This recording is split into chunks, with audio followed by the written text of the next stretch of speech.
We're trying to study the book of Ruth. We're already 4 weeks into this study, and I've had one study in 4 weeks. Altogether, I'll have 6 studies out of 10. That just shows you how much interruption there's going to be, and so we've got some ground to cover. And yet, since it's been 3 weeks since we've talked about the book of Ruth, we need to perhaps review some of the things that we've already studied, and that's exactly what we want to do. If we can go ahead and get started, Buzz, if you'll be in charge of getting the slide. How do you introduce the book of Ruth? Open up your Bibles to the end of the book of Ruth, and there that's the introduction to it. You get to the last 4 verses of the book of Ruth.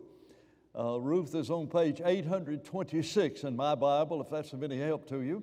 And so if you look at those 4 closing verses that are there, these are the generations of Pharez. Pharez begat Hezron. Hezron begat Ram. Ram begat Amminadab. Amminadab begat Nahshon. Nahshon begat Salmon. Salmon begat Boaz. Boaz begat Obed. Obed begat Jesse. And Jesse begat David. What a way to end the book. Who on earth is Pharez? Well, does this sound like Matthew 1 to you? He begat, he begat, he begat.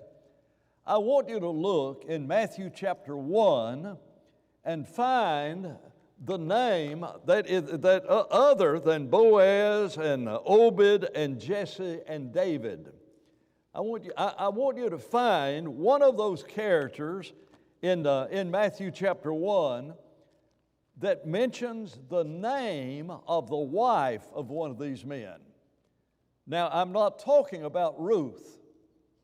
I'm talking about another character that you know in the Bible, but you may have never ever associated that in the begats. You begin looking and you read there, and of course it begins with Abraham, and then it says, and Judah begat Perez, and that's the Greek spelling of this Pharez that's in the Old King James over there. And Perez, and Perez begat Hezron. Hezron begat Ram. Ram begat Amminadab. And Amminadab begat Nahshon. And Salmon begat Salmon. Salmon begat Boaz by, isn't that amazing? Who on earth did Salmon marry? That's amazing. That's Rahab. And so you begin looking at the genealogy of David, and you run across 2 women right here in these closing verses of Ruth chapter 4, and that is Salmon, who's married to Rahab, and there's Ruth, who is married to Boaz. That's the genealogy of this book. Now, you know Rahab, do you not? And so this gives us a time reference in order to study the book of Ruth. I just think it is amazing that we never recognize how close Ruth was to knowing Nahab or knowing Rahab. I mean, you look at it and you begin looking at the genealogy that is there. And you go from Boaz, and Boaz's daddy was Salmon. Who was Salmon married to? Rahab. Isn't that amazing? I mean, you start looking at the genealogy that's here, and it really, really gets interesting in relationship to the chronology of that. And that's just a tidbit. It may be a tidbit of interest of something that you may have never noticed. Now then, if you look at the book of Ruth there, go ahead and look at that next slide, there are some people and places, names that you will recognize. If I say Bethlehem, Judah, that's the Old King James reference that's found in the book of Ruth. Then you've got Moab, and you've got Elimelech and Naomi, you've got Mahlon and Chilion, and then who is this person that is associated with Ruth? You see her name, TV personality. When you see that, are you tempted to think of Oprah? When Oprah came onto the scene, I thought, somebody's looking for a Bible name, misspelled Oprah's name, and that may be where that's happened. This is Orpah. And who on earth is this woman? She's going to be mentioned in the book of Ruth. And I say all of this to help us recognize we may think that we know the book of Ruth, and we may not really know the book of Ruth. I've got on the next line, no longer Naomi, but Mara. Who on earth in the book of Ruth is called Mara? Well, since it's associated with no longer Naomi, you know who it is. But why on earth would Naomi change her name from Naomi to Mara? That's part of this that we're going to study about in the book of Ruth. And then, of course, you've got Boaz and Obed and Jesse and David. Now, you begin looking at the text. Go back to the book of Ruth. Ruth chapter 1, verse 1, it came to pass in the days in which the judges ruled. Now then, we've got a historical setting for the book of Ruth. These are the events that happened when the judges were ruling. Now, the question is, where do the judges fit in? Well, let's briefly look at Old Testament history to set up the period of the judges. If you go back to the time they left the land of Egypt, you know that story. You know the story about them leaving the land of Egypt. Go ahead and look at that map, and you'll see where they crossed the Red Sea, which is the next slide, Buzz, if we could have that. And there, from there, let's go down 2 more slides. Down, they get down to a place called Rephidim, and from there, they get down to Mount Sinai, which is the next slide. And so that's the Exodus. That's the 40-year, that's the beginning of the 40-year Exodus from the land of Egypt. Judges are not here yet. This is the time the nation of Israel is being formed. So we're trying to give a geographical, historical setting for the book of Ruth. And so you've got them, they get to Mount Sinai. I think it is important for us to recognize that they spent 1 year at Mount Sinai. And I would encourage you to try to remember 4 things that happened during that period of time. We're not always aware. We think they go to Mount Sinai and they immediately leave. They stay there for an entire year. And while they are there, they obviously get the law. There's the incident of the golden calf. There is the time spent in building the tabernacle. And so that's part of the reasons they were there for a year. Can you imagine how massive that building was and how long it would have taken them to construct it? And then this is where we get the number of the people. And so those are the 4 things that happen whenever they get to Mount Sinai. When the Lord says, leave Mount Sinai and head for the promised lands, the next slide shows you the 11 days journey it is from Mount Sinai to get to the promised land. On the southern edge down there is a place called Kadesh Barnea, and that's where they arrive. It only takes 11 days. Now, you've got to recognize they've been a year at Mount Sinai. They spend less than 2 weeks, and there they're ready to go into the promised land. Well, you know the story, how tragically they decided to send spies in who came back, many of them, most of them, 10 of the 12, with a negative report saying, we cannot take this land.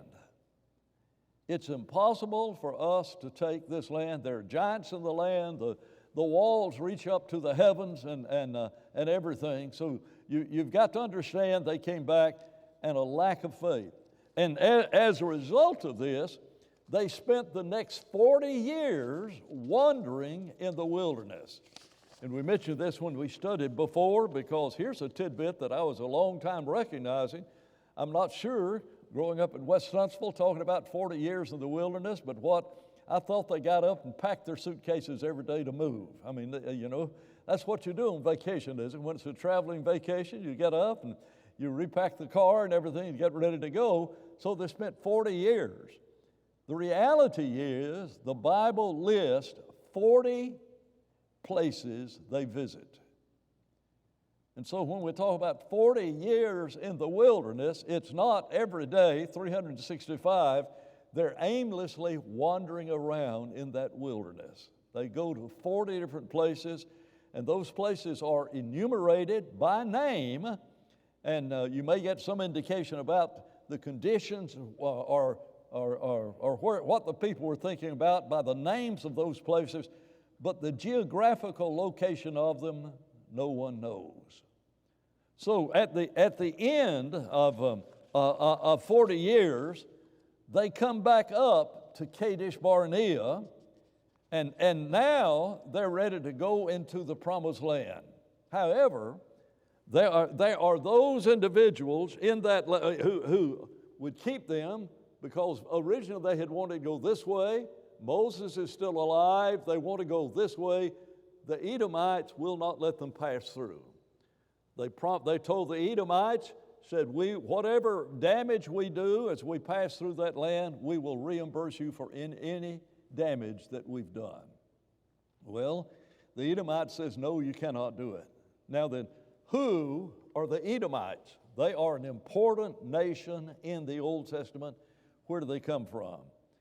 If I tell you that the Edom was known by another name, and his name, well, he was a twin.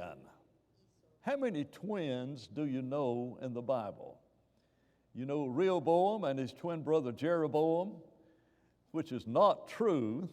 I just grew up thinking that anybody whose names rhymes must be twins, and so when I read the Bible as a child about Rehoboam and Jeroboam, I decided they were almost identical twins. For the longest time, I could not tell the difference between those identical twins, which one was the son of Solomon and which one was not. And you may have a problem trying to figure out which one is the son of Solomon. I've told you, I remember everything crooked in my head. You want a crooked way to remember it? The father of one of these boys was Solomon. Which letter, J for Jeroboam, or R for Rehoboam, is closest to S? And somebody said, why don't you just remember it? Because I cannot remember it any other way. Rehoboam is the son of Solomon. And so, that's where, well, they're not twins. The other guy, the other twin in the Bible, Didymus, Thomas Didymus. You know what Didymus means? The twin. There is Thomas, he was a twin. But there's another set of twins in the Bible, and if I tell you the first name, you'll know the first one, Jacob and Esau. And so, who are the Edomites? The other name for Esau is Edom. And you would have thought God, having delivered them and having the knowledge of all that's transpired, and their desire just to go right up in this area and take the promised land, the Edomite says, you cannot do it. Evidently, because of that, depends on which map you look at, they came all the way down to this other arm of the Red Sea, Ezion Geber, and they had to circumvent up this area to get into the promised land. Now, the other tribe that is there is of importance in the book of Ruth, and that is Moab.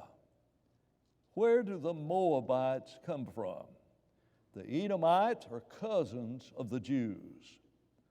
The Moabites, it might help you if you think of them being maybe the great nephew of the Jews, because Moab is a descendant of Lot. When God comes down in the days of Abraham and destroys Sodom and Gomorrah, Lot's daughters get him drunk and have a child, each of them consecutive nights, the conception is, and they have two sons. And these two names are important in the Bible because not only would you read about the Moabites, you'll read about the Ammonites. And so those are the descendants of Lot. They're the cousins of the Jews. I call them, in my mind, the nephews of the Jews because Lot was Abraham's nephew. And so they're all ethnically related. And they've each of them become powerful nations.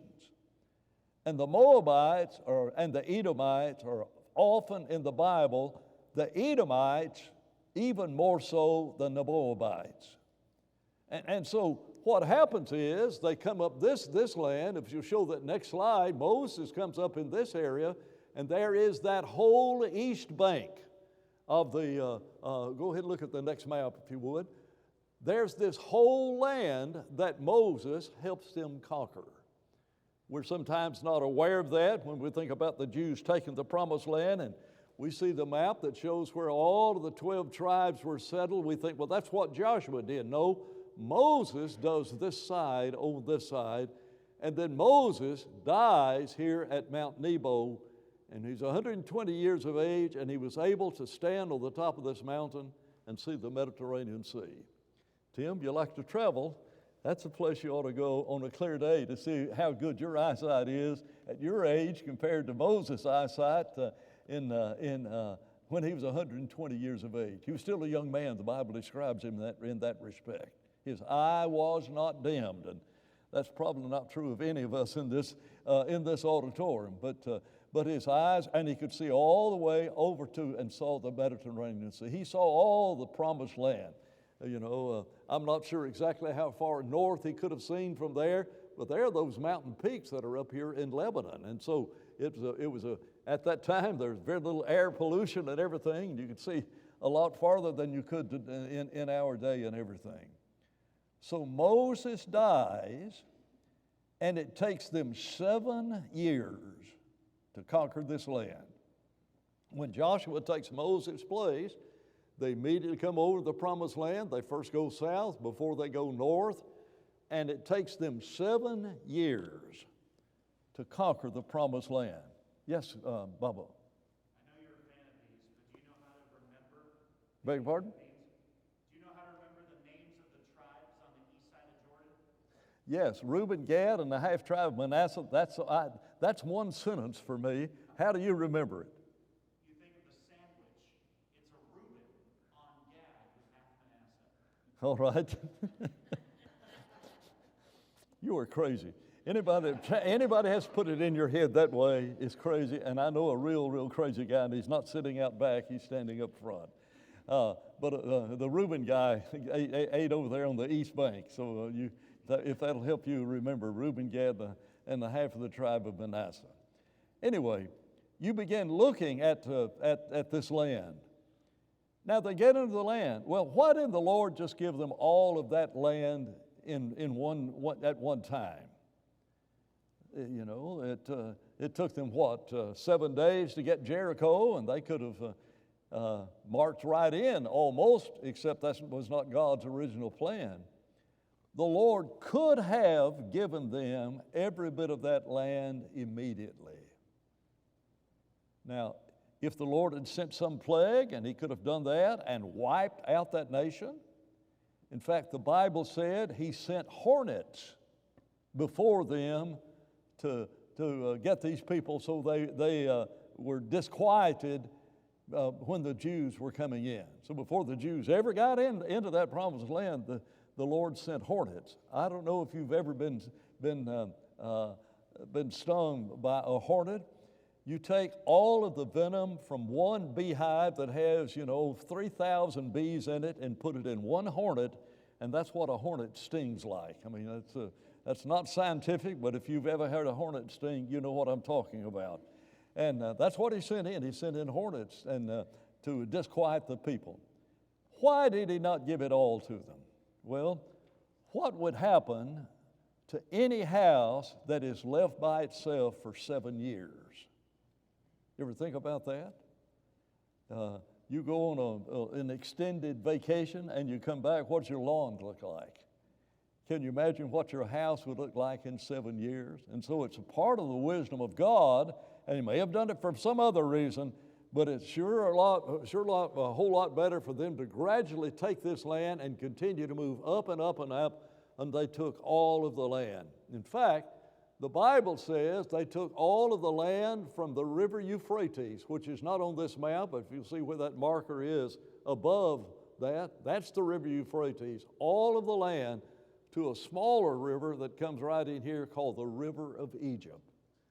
They took every bit of that land. Joshua 21, verse 43 through 45 says, every promise God had made was fulfilled. They took all of the promised land. Now, some of the tribes did not drive out the nations as they were supposed to, and that became a problem later on.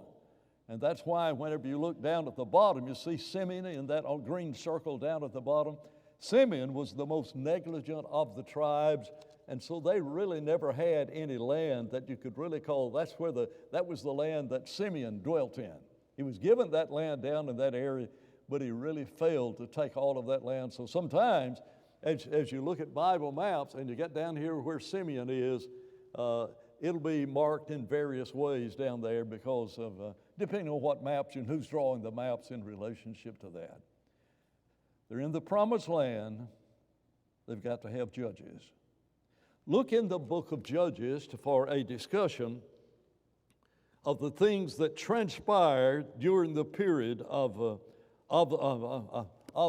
judges. You look early in the book of Judges, and you'll read the statement about the people were faithful to God for the entirety of that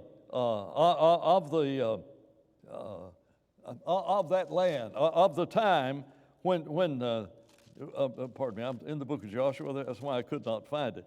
You'll see. Look in chapter 2 and verse 7. Judges chapter 2 and verse 7. So the people served the Lord all the days of Joshua and all of the days of the elders who outlived Joshua. Who's that? Well, who are the two oldest men in the promised land? One of them's Joshua, and the other's Caleb. Caleb says he's 85 years of age whenever he gets over into the promised land, which meant that 40 years before, when he'd gone out as a spy, he was about 40. Joshua lived to be 110. We don't know exactly how old Joshua was when he was sent out as a spy.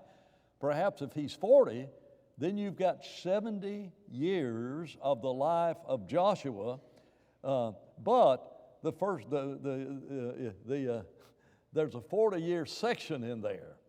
So you got about 30 years or so that they're faithful to God. Now the elders who outlived Joshua were those men who were 20 years and younger when they left the land of Egypt. They're the tribe, they're the nation that went in and took the promised land. And so we've got all the days of Joshua, and then you've got all the days of those elders who used to be under 20 years of age when they left the land of Egypt. They were the ones that went in. Only 2 men above 20 years of age entered into the promised land. These guys are much younger than Joshua and Caleb, and they're faithful to God. What is tragic is the Lord told through Moses, "Hear, O Israel, the Lord our God is one Lord, one God." And then he says, "And these things you shall teach them to your children when you're sitting in your house, when you're walking by the way, when you're lying down, and when you're getting up." The most important thing Moses said to that generation, who whenever Moses said these words, were about ready to enter into the promised land. Remember, Moses dies at Mount Nebo? It's in the shadow of Mount Nebo that Moses says, "You teach these things diligently to your children." And they did not do it. Any church is one generation from being extinct. You've got to understand that. Palm Beach Lakes is celebrating 100 years, and we owe a debt to generation after generation of individuals who were here and passed that torch down to us. But they failed to do it.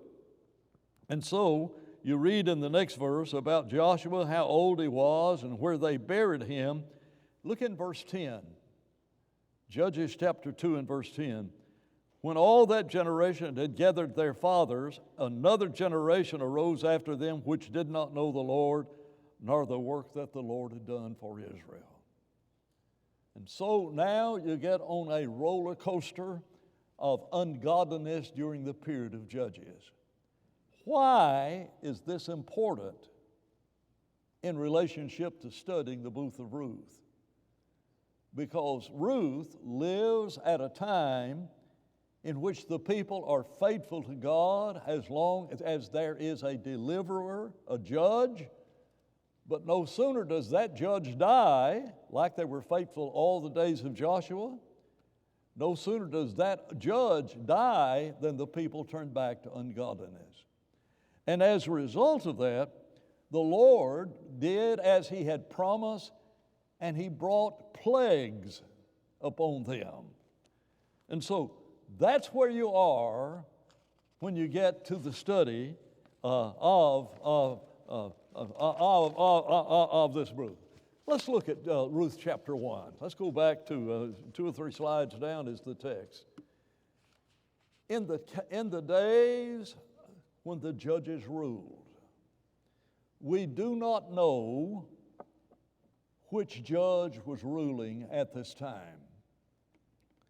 Josephus, a Jewish historian, says it was during the time of Eli. That is not a biblical commentary. That is Josephus writing about this event, and he specifies the particular judge. Could it have been Eli? Yes. Could it have not been Eli? Yes. So the reality is, let's stay with the text. In the days when the judges ruled, there was a famine in the land. Now, the book of Deuteronomy said, if you're not faithful to me, I'm going to send plagues on you. I'm going to bring adversity in your life. And so while it is not specified, it is possible, perhaps even probable, that when we get to the book of Ruth, it was one of those down periods of time when the Lord has sent a famine. Now there is, in that period when the judges ruled, there was a famine in the land, and a certain man of Bethlehem, Judah. Are you aware there was more than one Bethlehem in the promised land? This is Bethlehem, and if you look back at that previous slide, there's no need to put it up there. Where's Bethlehem? It's in Judah. It's where the tribe of Judah settled. And so in Bethlehem, there's a man that is there, and there was the famine, and he goes and sojourns in the land of Moab.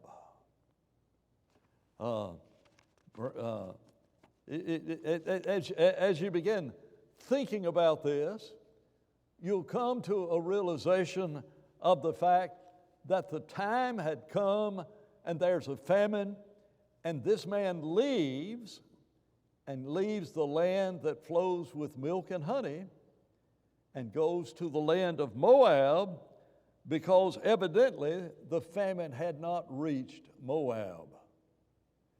And so we read about him. His name is not yet given, and his wife and his 2 sons.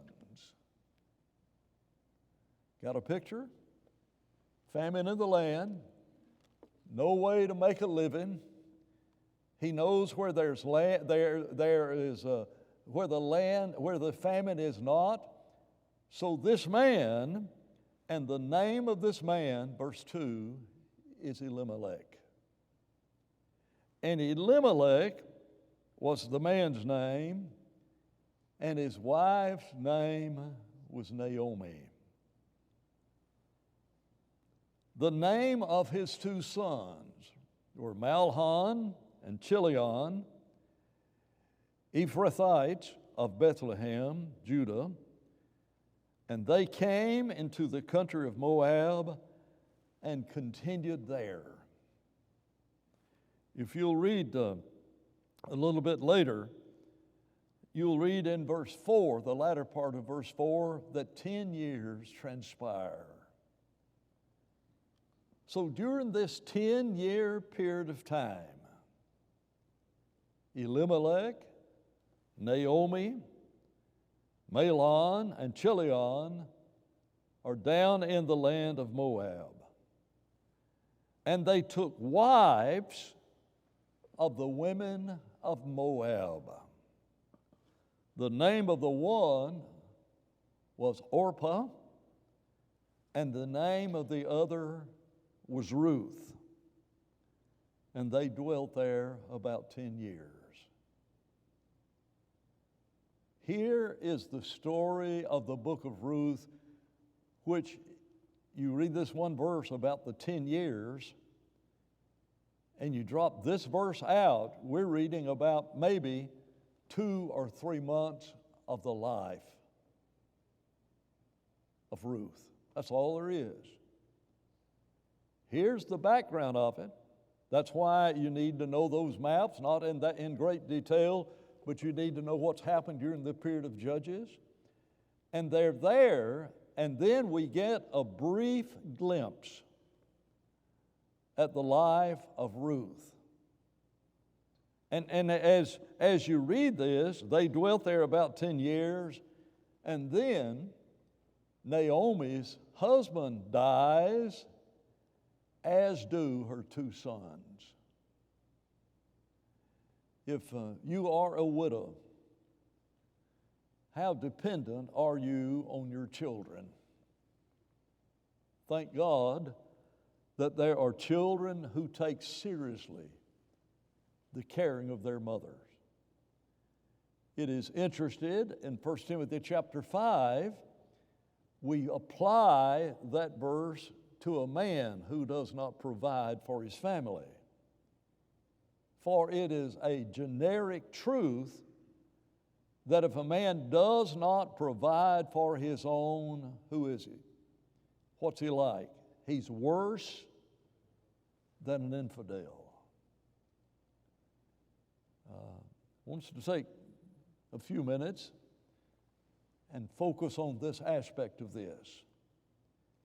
If you look in 1 Timothy chapter 5, the church had a problem of trying to deal with widows.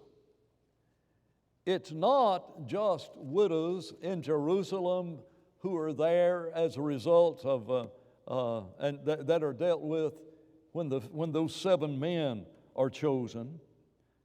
But in 1 Timothy chapter 5, you read about this starting in verse 3.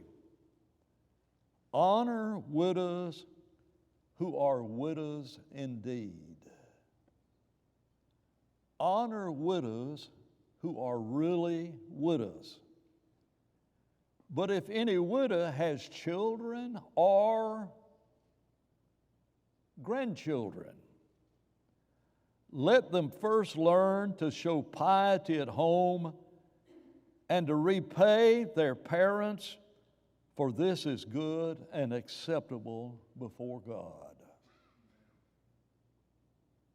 God places the primary responsibility to care for widows on children.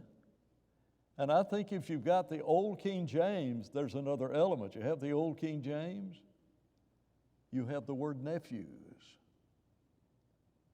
Children, grandchildren, and the old King James translates this word grandchildren by nephews. Probably grandchildren is the better rendering of it, as the later translations show. But the family has primary obligation to take care of widows. And so now he's talking about those who are really widows. How are they to be taken care of? Now, she who is really a widow and left alone trusts in God, continues in supplication and prayers night and day. That's what a real widow looks like, that is to be honored those who are widows indeed. There's a description of another group of widows.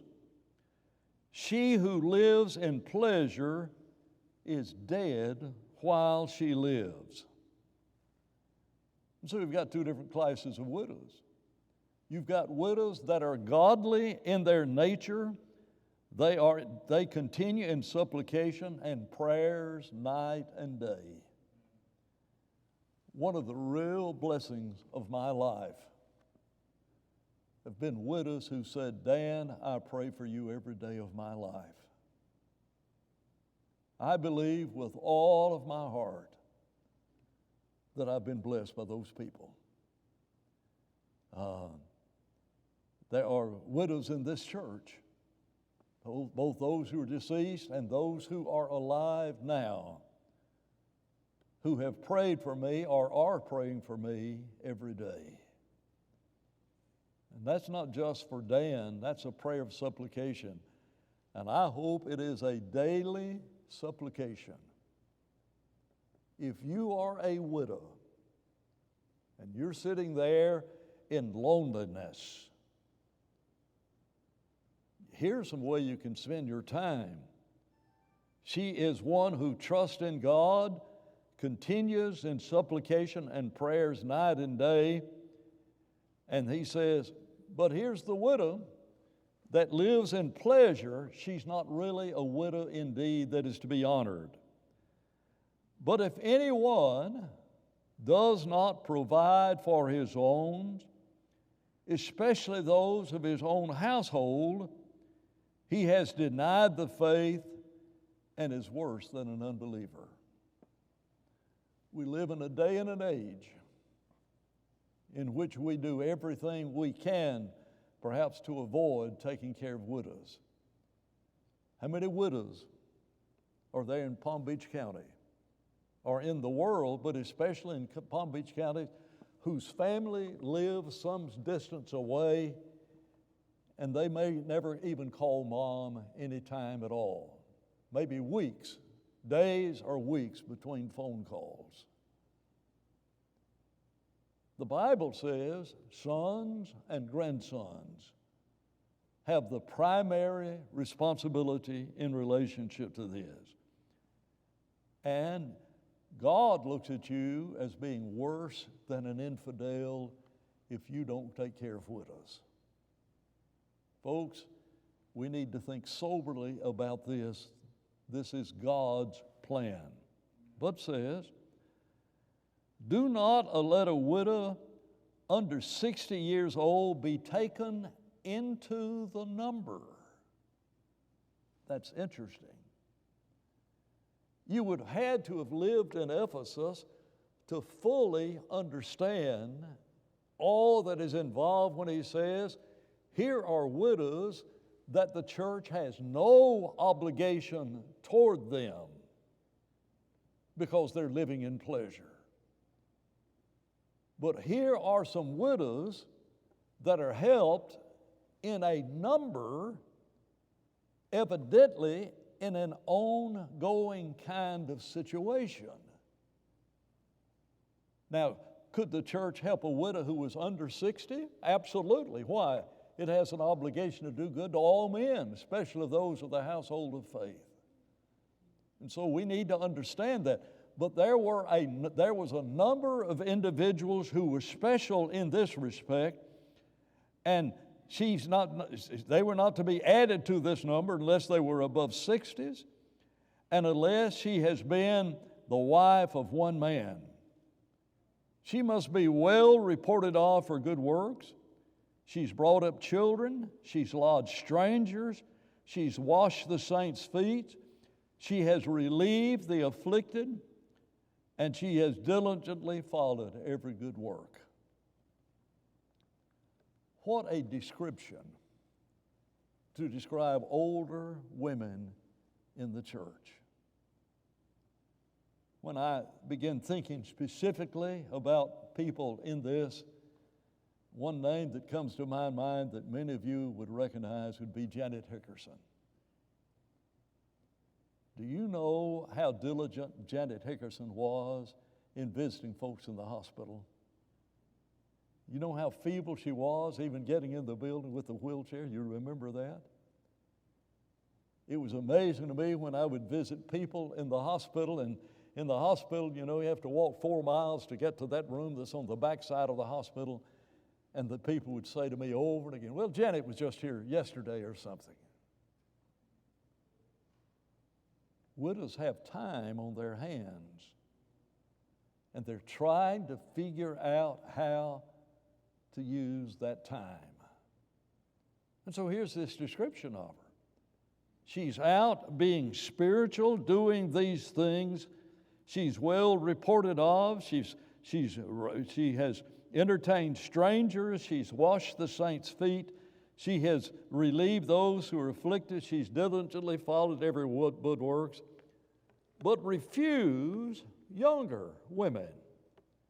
Do not let them be those who are taken into the number, for when they have begun to grow wanton against Christ, they desire to marry, and having condemnation because they've cast off their first faith, and besides they learn to be idols. Here's the other descriptions. Wandering about from house to house, not only idle, but also gossips and busybodies, saying things they ought not. In the church, in almost every congregation I know of, there are busybodies in the church. Oftentimes, they are widows. Sometimes they're single women. Sometimes they're women that have a husband, and they're neglected by their husband, and what do? They spend their time spreading gossip. And that's what's happening here. And it was happening there, and Paul says, that's not the one the church has an obligation to go, has that obligation. Then he says, therefore, I desire that younger women marry, bear children, manage the house, give no opportunity to the adversary to speak reproachfully. For some have already turned after Satan. But if any believing man or woman has widows, let them relieve them, and do not let the church be burdened. Primary obligation is not primarily to the church. It's primarily to sons and grandsons of widows. But there were widows that were taken care of in the number, whatever that is. I'm not sure. The Bible does not give specific details, but there were a group of women who were supported by the church and taken care of in some way. Let me say this, and we're not finished with this topic. I want to spend at least one class talking to widows, those who are widows in this church or who someday may be widows. I want you to see that Ruth and Naomi are not the only widows God's taken care of. And if your husband is old and frail, or perhaps you no longer have a husband, you need to understand the eyes of the Lord are over you in a very special way. Pure and undefiled religion is to doctrinally be sound, to know the Bible. Pure and undefiled religion is to visit the fatherless and widows in their afflictions. That's James 1, and that's a stopping place for today, and we'll take this up in the next class.